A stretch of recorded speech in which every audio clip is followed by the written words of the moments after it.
வணக்கம் traders. Welcome to post market report. So இன்னைக்கு நம்ம இந்த வீடியோவில் என்ன பார்க்க போறோம்னா, ஜூலை 10ஆம் தேதி வியாழக்கிழமை நிஃப்டி, பேங்க் நிஃப்டி மற்றும் சென்செக்ஸ் வந்து எப்படி பெர்ஃபார்ம் பண்ணுறதுக்கு வாய்ப்பு இருக்குது அப்படிங்கிறதா இந்த வீடியோவில் டீட்டெயிலாக பார்க்க போகிறோம். அண்ட் நாளைக்கு வந்து 10ஆம் தேதி வியாழக்கிழமைங்கிறனால நமக்கு நிஃப்டி 50க்கு எக்ஸ்பைரி டே. ஸோ அதை நம்ம எல்லாரும் ஞாபகம் வச்சுக்கணும். ஓகே, இப்போ ஃபர்ஸ்ட் நம்ம அனாலிசிஸில் என்ன பண்ணுவோம்னு பார்த்தீங்கன்னா, இந்தியா விக்ஸ் டேட்டாவை பார்ப்போம். ஸோ இந்தியா விக்ஸ் வந்து டவுன்ஃபால் ஆகிட்டே இருக்குது. அப்போ இந்த இந்தியா விக்ஸ் டவுன்ஃபால் ஆகிறனால நமக்கு மார்க்கெட்டில் இம்பேக்ட் என்ன இருக்கும்? ஸோ அப்போ இந்த டவுன்ஃபாலுக்கும் நம்ம மார்க்கெட்டுக்கும் என்ன நம்ம வந்து ரிலேஷன்ஷிப் இருக்குன்னு பார்ப்போம். ரெண்டாவது பார்த்தீங்கன்னா, நிஃப்டியோடது, பேங்க் நிஃப்டியோடது, அப்புறம் சென்செக்ஸோட ப்ரைஸ் ஆக்ஷன் பார்த்துட்டு முக்கியமான சப்போர்ட் லெவல்ஸ் என்ன, முக்கியமான ரெசிஸ்டன்ஸ் லெவல்ஸ் என்னங்கிறத பார்ப்போம். அடுத்து இது பார்க்கும்போதே நம்ம அனாலிசிஸில் ஓப்பன் இன்ட்ரெஸ்ட் டேட்டாவை அனலைஸ் பண்ணும்போது நமக்கு கிளியரான ரெசிஸ்டன்ஸ் பாயிண்ட்ஸும் சப்போர்ட் பாயிண்ட்டும் கிளியராக கிடைச்சிரும். ஸோ அப்படிங்கிறனால நம்ம வந்து நாளைக்கு மார்க்கெட் மேலே போகிறதுக்கு வாய்ப்பு இருக்கா, இல்லை கீழே வர்றதுக்கு வாய்ப்பு இருக்கா அப்படிங்கிறத அண்டர்ஸ்டாண்ட் பண்ணுவோம். ஸோ இதுதான் நம்ம இன்னைக்கு இந்த வீடியோவில் டீட்டெயிலாக பார்க்க போகிறோம். ஓகே, வாங்க இப்போ நம்ம வீடியோக்குள்ளே போகலாம். ஓகே, ஃபஸ்ட்டு வந்து பார்த்தீங்கன்னா, நான் முன்னாடியே சொன்ன மாதிரி நம்ம வந்து இந்தியா விக்ஸ் டேட்டா பார்ப்போம். ஏன் இந்தியா விக்ஸ் பார்க்கணும் அப்படின்னா, 27ஆம் தேதி, அதாவது நமக்கு வந்து கடந்த ஒரு 15 நாளாக நீங்கள் பார்த்தீங்கன்னா தெரியும், இங்கேருந்தே பார்த்தீங்கன்னா இங்கே இந்தியா விக்ஸ் வந்து டவுன்ஃபால்லையே இருக்குது. ஸோ இந்தியா விக்ஸ் டவுன்ஃபால் ஆகுது அப்படின்னா நமக்கு வந்து மார்க்கெட் மேலே போகும். அப்போ நல்லது தானே. ஏன் இம்பார்ட்டன்ட் அப்படின்னு கேட்டிங்கன்னா, இந்தியா விக்ஸ் இப்போ டவுன்ஃபால் ஆகிட்டு இருக்கு. எவ்வளோ டவுன்ஃபால் ஆயிடுச்சுன்னா, இந்தியா விக்ஸோட ஆவரேஜ் வந்து எப்பயுமே ஒரு 13 இல்லைன்னா ஒரு 15 இந்த ரேஞ்சுக்குள்ளே தான் இருக்கும். 13லேருந்து 15க்குள்ளே. அதனால தான் நான் வந்து முன்னாடி வந்த டவுன்ஃபாலை நான் கணக்கில் எடுக்கல. இங்கிருந்து வந்த டவுன்ஃபாலை கணக்கில் எடுக்கிறதுக்கு முக்கியமான காரணம் என்னென்னா, இது வந்து எக்ஸ்பெக்டட் டவுன்ஃபால். ஏன்னா ஆவரேஜ்க்கு இது 15லேருந்து 13க்குள்ளே தான் இந்தியா விக்ஸ் எப்பயுமே யூஸ்வலாக இருக்கும். ஸோ அப்போ இந்த ஆவரேஜுக்கு கீழே வரப்போது ஓகே. ஆனால் இப்போ நம்ம பார்த்தீங்கன்னா இந்த ஆவரேஜ்லேருந்து கீழே டவுன்ஃபால் ஆகிட்டே இருக்குது. அப்போது இந்தியா விக்ஸ் வந்து இந்த எவ்வளோ டவுன்ஃபால் ஆகுதோ அவ்வளோ நமக்கு மார்க்கெட் கொஞ்சம் கொஞ்சமாக மேலே போகும். ஓகே, அப்போது ஆனால் என்னென்னா, இந்தியா விக்ஸ் எப்பயுமே டவுன்ஃபால் ஆகிட்டே இருக்காது. கண்டிப்பாக இது ரிவர்ஸ் வந்து இந்த 15 to 13 ரேஞ்சுக்குள்ளே வரும். அப்போது இந்த ரிவர்ஸ் வரும்போது நமக்கு என்ன ஆகும்னா, மார்க்கெட் டவுன்ஃபால் ஆகும். அப்போது நீங்கள் வந்து எப்பயாவது வந்து நிஃப்டியோ, பேங்க் நிஃப்டி அண்ட் சென்செக்ஸ் ஏதாவது வந்து டவுன்ஃபால் ஆகுது, ட்ரெண்ட் ரிவர்ஸ் ஆகுது அப்படிங்கிறத யோசிச்சிங்கன்னா, நீங்கள் என்ன பார்க்கணுன்னா, இந்தியா விக்ஸ் டேட்டாவை பார்க்கணும்.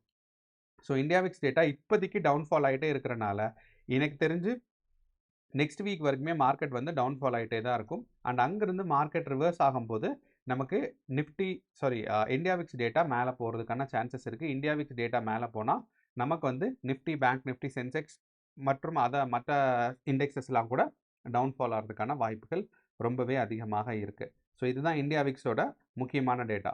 ஓகே, அடுத்து நம்ம வந்து பேங்க் நிஃப்டியோட அனாலிசிஸ் பார்ப்போம். ஸோ பேங்க் நிஃப்டியில் நம்ம ஏற்கனவே என்ன சொல்லியிருந்தோம்னா, பேங்க் நிஃப்டி ஒரு ட்ரெண்டிங் சேனலில் இருக்குது, பாசிட்டிவான ஒரு ட்ரெண்டிங் சேனலில் இருக்குது அப்படிங்கிறத நம்ம சொல்லியிருந்தோம். இப்போ பேங்க் நிஃப்டி இந்த பாசிட்டிவ் ட்ரெண்டிங் சேனலில் நேற்று பார்த்தீங்கன்னா அழகா இங்கே 9 மணிக்கு இங்கே ஸ்டார்ட் ஆச்சு, 9:30க்கு. அங்கேருந்து இந்த மிடில் பாயிண்ட் போயிட்டு திருப்பி கீழே வந்து பார்த்தீங்கன்னா, நம்ம எந்த ரேஞ்சில் வந்து இந்த பேண்ட் இருக்கும் அப்படின்னு எக்ஸ்பெக்ட் பண்ணமோ அதே ரேஞ்சுக்குள்ளேயே தான் பேங்க் நிஃப்டி இருக்குது. ஒன்று. ரெண்டாவது, இந்த பேங்க் நிஃப்டியில் நம்மளோட புல்லிஷ் ட்ரெண்ட் லைனுக்குள்ளே பார்த்தீங்கன்னா, இந்த கீழே இருக்க ஹாஃப் இருக்குது பாருங்கள், இங்கே தான் நமக்கு இருக்குது. ஸோ இது என்ன சொல்லுதுன்னா, நமக்கு செல்லிங் ப்ரெஷர் அதிகமாக இருக்குது. ஆனால் நேற்று பார்த்துருந்தீங்கன்னா இந்த இடத்துல இருந்திருக்கு. ஸோ அந்த ஒரு காரணத்தினால இன்னையோட மார்க்கெட்டில் நமக்கு பார்க்கும்போது செல்லிங் ப்ரெஷர் கொஞ்சம் இருக்குது அப்படிங்கிறத நம்ம அண்டர்ஸ்டாண்ட் பண்ணிக்கணும். ஸோ நிஃப்டி, அதாவது சிம்பிள் மூவிங் ஆவரேஜில் நமக்கு பார்க்கும்போது கோல்டன் கிராஸில் இருந்தாலும், 15 மினிட்ஸ் டைம் ஃப்ரேமில் கோல்டன் கிராஸில் இருந்தாலும் எனக்கு தெரிஞ்சு செல்லிங் ப்ரெஷர் கொஞ்சம் அதிகமாக தான் இருக்குது நம்மளோட பேங்க் நிஃப்டியில். அதே மாதிரி நம்ம ஓப்பன் இன்ட்ரெஸ்ட் டேட்டா நமக்கு பேங்க் நிஃப்டி பார்க்கும்போதுமே நமக்கு வந்து பெரிய ஓஏ சேஞ்ச் கிடையாது. அதாவது ஓப்பன் இன்ட்ரெஸ்ட் வந்து பெருசாக க்ரோத் ஆகலை. ஏன்னா இது எக்ஸ்பைரி டேக்கு இன்னும் 20 நாள் இருக்குது. இந்த மாதத்தோட கடைசி நாள் தான் எக்ஸ்பைரி டே, 31ஆம் தேதி தான் எக்ஸ்பைரிங்கிறனால இருக்குது. ரெண்டாவது, இந்த முக்கியமான ரெசிஸ்டன்ஸ் பார்த்தீங்கன்னா 57,000 தான் இருக்குது. அப்போது இங்கிருந்து டவுன்ஃபால் ஆனால் நமக்கு வந்து 57,000 வரைக்கும் தான் டவுன்ஃபால் ஆக முடியும். அதுக்கு கீழே டவுன்ஃபால் ஆகாது. ஆனால் க்ரோத் வந்து 57,500 வரைக்கும் போகலாம். அப்போது இப்போ இருக்கிற ப்ரைஸ்லேருந்து ஒரு 400 பாயிண்ட்ஸ் மேலே போகலாம். டவுன்ஃபால் ஆச்சுன்னா ஒரு 500 பாயிண்ட்ஸ் கீழே வரலாம். 600 பாயிண்ட்ஸ் வந்து கீழே வரலாம். இதுதான் வந்து பேங்க் நிஃப்டியோட இப்போதைக்கு நிலைமை. ஆனால் கண்டிப்பாக எனக்கு தெரிஞ்சு பேங்க் நிஃப்டி 57,000 வந்தாலும் திருப்பி க்ரோத் ஆகி 57,500 ரீச் ஆயிரும். எப்போன்னா நம்மளோட எக்ஸ்பைரிக்குள்ளே. ஸோ 31ஆம் தேதி எக்ஸ்பைரி இருக்குது. அப்போ இந்த எக்ஸ்பைரிக்குள்ளே பார்த்தீங்கன்னா பேங்க் நிஃப்டி இங்கே அழகாக ரீச் ஆகிறதுக்கான சான்சஸ் நமக்கு அதிகமாக இருக்குது. அப்போ பேங்க் நிஃப்டி கண்டினியூ தான் ஆக போகுது நம்மளோட க்ரோயிங் ட்ரெண்டில். ஸோ அப்படிங்கிறனால 57,500 ரீச் ஆகிறதுக்கான வாய்ப்புகள் பேங்க் நிஃப்டியில் அதிகமாக இருக்குது. ஓகே, அடுத்து நம்ம நிஃப்டி 50. ஸோ நிஃப்டி 50க்கு பார்த்தீங்கன்னா நாளைக்கு எக்ஸ்பைரி டேங்கிறனால மார்க்கெட் வந்து ஏற்கனவே ஒரு சைட்வேஸ் மூமெண்ட்டில் தான் இருக்குது. நம்ம சொல்லியிருந்தோம் அதே மாதிரி இன்சைட் கேண்டில்லேருந்து வெளியே போயிடுச்சு அப்படின்னு. அடுத்து பார்த்தீங்கன்னா இந்த ஒரே ஒரு கேண்டில் மட்டும் வெளியே போயிட்டு திருப்பி இன்சைட் கேண்டிலுக்குள்ளே வந்துருச்சு. அப்படின்னா என்ன அர்த்தம்னா, நான் வந்து இப்போ கேண்டில் சைஸை வந்து டே கேண்டிலாக வச்சுக்கிறேன். ஸோ இப்போ நான் வந்து இன்ட்ராடே கேண்டிலாக வச்சுட்டு நம்ம என்ன பண்ண போகிறோம்னா, ஒரு ஜூம் பண்ணி பார்க்குறோம். அப்போ நமக்கு ஜூலை 3ஆம் தேதி பார்த்தீங்கன்னா இந்த இடத்துல ஒரு ரெட் கேண்டில் வந்துச்சு. அந்த ரெட் கேண்டில்லேருந்து 2 நாள் பார்த்தீங்கன்னா இன்சைட் கேண்டில் தான் ஃபார்ம் ஆகிட்டு இருந்துச்சு. அடுத்து நேற்று மட்டும் பார்த்தீங்கன்னா மேலே போச்சு. இன்னைக்கு திருப்பி மேலே போனது கீழே வந்துருச்சு. அப்படிங்கிறனால இந்த இன்சைட் கேண்டில் இல்லைன்னா இந்த 2 கேண்டிலும் சேர்த்து வச்சா இந்த ரேஞ்சுக்குள்ளே எப்போ கிராஸ் ஆகி வெளியே போகுதோ அப்போ தான் நமக்கு வந்து மார்க்கெட் ஒரு பாசிட்டிவாக இருக்கும். மினிமம் வந்து அட்லீஸ்ட் இந்த ரேஞ்சையாவது கிராஸ் பண்ணும். 25,500. நீங்கள் இந்த 2 கேண்டிலுமே பார்த்தீங்கன்னா ஜஸ்ட் ஒரு பாடி மட்டும் தான் வெளியே போயிருக்கு. ஒரு ஃபுல் கேண்டில் எப்போ இந்த இடத்துல மேலே கம்ப்ளீட்டாக மேலே ஃபார்ம் ஆகுதோ அப்போ தான் வந்து ட்ரெண்ட் ரிவர்ஸ் ஆகுதுன்னு அர்த்தம். அப்படிங்கிறனால நம்ம இந்த இன்சைட் கேண்டில்லேருந்து ட்ரெண்ட் ஃபார்ம் பண்ணும்போது இந்த ட்ரெண்ட் வந்து வெளியே ஃபார்ம் பண்ணாதான், ஒரு ஃபுல் கேண்டில் வெளியே ஃபார்ம் பண்ணாதான் மார்க்கெட் பாசிட்டிவாக இருக்குன்னு அர்த்தம். அப்போ மார்க்கெட் வந்து இது வரைக்கும் நம்மளோட நெட்ஃப்ளிக்ஸ் அதாவது நம்மளோட நிஃப்டி 50 பார்க்கும்போது மார்க்கெட் வந்து பார்த்தீங்கன்னா இன்னும் வந்து ஒரு கம்ப்ளீட்டான புல்லிஷ் மூமெண்ட்டுக்கு மாறலைங்கிறது தான் சொல்ல முடியும். காரணம் வந்து என்னென்னா இன்சைட் கேண்டில் தான் ஸ்டில் ஃபார்ம் ஆகிட்டே இருக்குது. அதிலிருந்து பிரேக் அவுட் ஆகணும். ஸோ பிரேக் அவுட் ஆகணும்னா இந்த 25,500 பாருங்கள், அதுக்கு மேலே ஃபுல் ட்ரெண்ட் போகணும். அப்படின்னா மினிமம் வந்து நமக்கு வந்து ஒரு 25,800 வரைக்குமாவது ட்ரெண்ட் போனால் தான் பாசிபிலிட்டிஸ் இருக்குது. ஸோ நாளைக்கு எக்ஸ்பைரி டேங்கிறனால வாலட்டிலிட்டி அதிகமாக இருக்கும். மார்க்கெட் வந்து மேலே போகிறதுக்கான சான்சஸ் கொஞ்சம் அதிகமாக தான் இருக்குது. அதே மாதிரி நிஃப்டி 50ல நமக்கு பார்க்கும்போது நிஃப்டி 50 கோல்டன் கிராஸில் தான் இருக்குது. ஸோ அப்படிங்கிறனால ஸ்டில் பாசிட்டிவாக மார்க்கெட் போகிறதுக்கான சான்சஸ் இருக்குது. ஸோ காலையில் நம்ம வந்து கிஃப்ட் நிஃப்டி டேட்டா பார்க்கலாம். ஏன்னா கிஃப்ட் நிஃப்டி இப்போ வந்து பார்த்தீங்கன்னா டவுன்ஃபால் தான் ஆகிட்டு இருக்கு. அப்போ காலையில் 6:30க்கு ஓப்பன் ஆகும்போது கிஃப்ட் நிஃப்டி எப்படி ஓப்பன் ஆகுதுங்கிறத நம்ம பார்த்தோம் அப்படின்னா நமக்கு வந்து மார்க்கெட் அண்டர்ஸ்டாண்டிங் கிடைக்கும். மார்க்கெட் வந்து மேலே போகுமா இல்லை கீழே வருமாங்கிறது.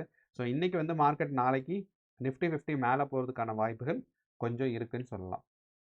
அடுத்து நம்ம நிஃப்டி 50யோட ஓப்பன் இன்ட்ரெஸ்ட் டேட்டா பார்க்கும்போது ஓஏ சேஞ்ச் பார்க்கும்போது கால் ஆப்ஷன்ஸில் அதிகமாக ஓஏ சேஞ்சஸ் இருக்குது. ஸோ இந்த கால் ஆப்ஷன்ஸில் அதிகமாக ஓஏ சேஞ்சஸ் இருக்குங்கன்னா என்ன சொல்லலாம்னா மார்க்கெட்டில் பயங்கரமாக ரெசிஸ்டன்ஸ் பில்டப் ஆகிட்டு இருக்குன்னு அர்த்தம்.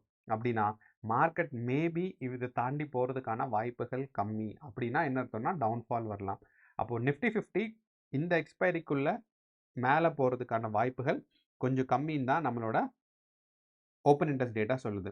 ஸோ அந்த ஒரு காரணத்தினால நீங்கள் வந்து ஃபார் அவுட் ஆஃப் த மணி, அதாவது 25,000 26,000 25,700 நீங்கள் வந்து ஆப்ஷனில் கால் பொசிஷன்ஸ் எடுக்க வேண்டாம். அதே மாதிரி நீங்கள் வந்து புட் ஆப்ஷன்ஸும் பார்த்தீங்கன்னா மார்க்கெட் வந்து ஒரு 25,400க்கு கீழே எடுக்க வேண்டாம். ஏன்னா இங்கிருந்து டவுன்ஃபால் ஆச்சுன்னா 25,400ல கண்டிப்பாக ஒரு ரெசிஸ்டன்ஸ் இருக்குது, சப்போர்ட் இருக்குது. அந்த சப்போர்ட்டில் வந்து மார்க்கெட் ரிவர்ஸ் ஆகும். ஸோ அப்படிங்கிறனால நீங்கள் புட் ஆப்ஷன் எடுக்கிறதா இருந்தால் 25,400 சுற்றி எடுக்கலாம். அதே இது நீங்கள் வந்து கால் ஆப்ஷன் எடுக்கிறதாக இருந்தால் 25,600 சுற்றி நீங்கள் வந்து கால் ஆப்ஷன் எடுக்கலாம். அதை தாண்டி மேலே போக வேண்டாம் அப்படிங்கிறதா இருக்குது. ஏன்னா நமக்கு வந்து ஓவராலாக பாசிட்டிவாக இருந்தாலும் நம்மளோட ஓப்பன் இன்ட்ரெஸ்ட்டில் பார்த்தீங்கன்னா ஸ்ட்ராங்கான ரெசிஸ்டன்ஸ் பில்ட் ஆகிட்டு இருக்கு. கால் ஆப்ஷன்ஸ் ரொம்ப ரொம்ப அதிகமாக இருக்குது. அதே மாதிரி ஓஏ சேஞ்சும் ரொம்ப ஸ்ட்ராங்காக இருக்கிறனால இந்த இடத்துல நமக்கு ஸ்ட்ராங்கான ஒரு ரெசிஸ்டன்ஸ் பில்ட் ஆகிட்டு இருக்கு. ஸோ அப்போ நாளைக்கு மார்க்கெட் மேலே போகணும்னா நமக்கு வந்து ஒரு கேப் அப் வந்தால் தான் மார்க்கெட் மேலே போகும். ஸோ நாளைக்கு கேப் அப் எக்ஸ்பெக்ட் பண்ணுங்கள். கேப் அப் வந்துச்சுன்னா கால் ஆப்ஷன் வந்து அதிகமாக 26,000 வரைக்குமே நீங்கள் கால் ஆப்ஷன் பொசிஷன் எடுக்கலாம். அப்படி இல்லைன்னா இல்லைன்னா வந்து ஒரு 25,600 வரைக்கும் தான் பொசிஷன் எடுத்தால் கொஞ்சம் சேஃபாக இருக்கும். ப்ராஃபிட்டபிலிட்டி அப்படிங்கிறது கொஞ்சம் அதிகமாக இருக்கும். கடைசியாக பார்த்தீங்கன்னா நம்மளோட சென்செக்ஸ். ஸோ சென்செக்ஸ் வந்து நமக்கு ஓவராலாக பார்க்கும்போது மார்க்கெட் பாசிட்டிவாக இருந்தாலும் இந்த 3 நாளாக கன்சிடர் பண்ணால் ஒரு சைட்வேஸ் மார்க்கெட்டு தான் இருக்குது. ஓகே, அண்ட் ஒரு சைலண்டான ஒரு ட்ரெண்டிங் அப் ட்ரெண்ட் சேனல்லையும் நம்மளோட சென்செக்ஸ் வந்து வந்துருச்சு. ஸோ நீங்கள் பார்த்தீங்கன்னா இந்த மாதிரி ஒரு அப் ட்ரெண்ட் சேனலில் இருக்குது. அண்ட் இந்த ட்ரெண்ட் சேனலில் வந்ததுக்கப்புறம் நம்ம என்ன சொல்லலாம்னா இந்த லோவர் எண்டில் இருக்குது. அப்போது இங்கேருந்து பிரேக் அவுட் ஆகி மார்க்கெட் மேலே போகணுங்கிறது ஒரு முக்கியமான விஷயம். அப்போது நமக்கு சென்செக்ஸில் இப்போ இருக்கிற ரெசிஸ்டன்ஸ் தான் நாளைக்கும் பில்ட் ஆக போகுது. என்ன அப்படின்னா 83,500. அப்போது சென்செக்ஸ் வந்து இந்த 83,500 சுற்றி தான் இருக்க போகுது. இங்கிருந்து இதை பிரேக் அவுட் ஆகி மேலே போனாதான் 83,900 வரைக்கும் போனாதான் மார்க்கெட் வந்து பாசிட்டிவாக போகும். அப்போ நாளைக்கு வந்து நம்ம கிஃப்ட் நிஃப்டி டேட்டாவை பார்க்கணும். பாசிட்டிவாக இருந்தால்தான் பாசிட்டிவாக போகும். அப்படி இல்லைன்னா இதே ரேஞ்ச், அதாவது 83,500 சுற்றினா நாளைக்கும் மார்க்கெட் மூவ்மெண்ட் இருக்கிறதுக்கான சான்சஸ் இருக்குது சென்செக்ஸில்.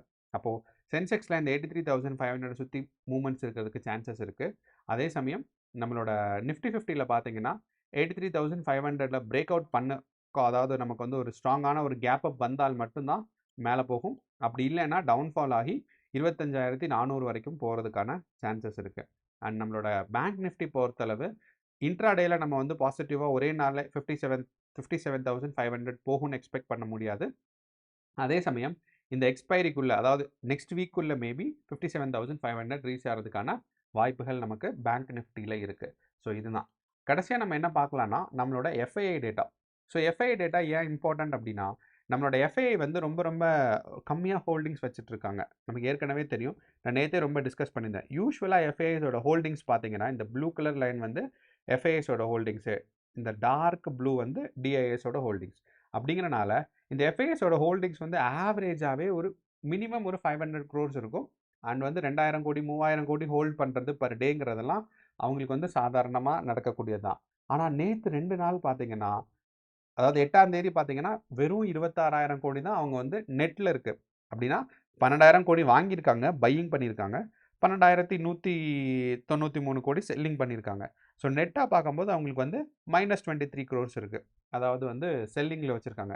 இன்றைக்கி பார்த்தீங்கன்னா கொஞ்சம் பாசிட்டிவாக 12,931 கோடி பண்ணியிருக்காங்க, பையிங் பண்ணியிருக்காங்க, 12,854 கோடி செல்லிங் ஆகிருக்கு. ஸோ அப்படிங்கிறனால பையிங் அண்ட் செல்லிங் டோட்டலாக பார்க்கும்போது +77 தான் இருக்குது. ஸோ நமக்கு எஃப்ஐஐஸ் வந்து பார்த்தீங்கன்னா, டிஐஐஸ் வந்து பார்த்தீங்கன்னா நமக்கு வந்து ஒரு நார்மலான ஹோல்டிங்ஸ் தான் இருக்குது. டிஐஐஸ் எப்பயுமே பார்த்தீங்கன்னா ஒரு 1000, 1500 அந்த மாதிரிலாம் இருக்கும்.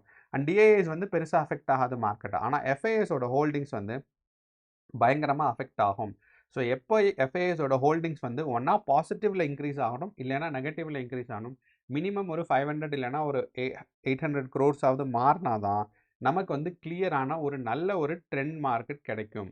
ஏன்னா மார்க்கெட்டில் லிக்விடிட்டியே வரல, கேஷ் இன்ஃபில்ட்ரேஷனே இல்லை அப்படின்னா நமக்கு வந்து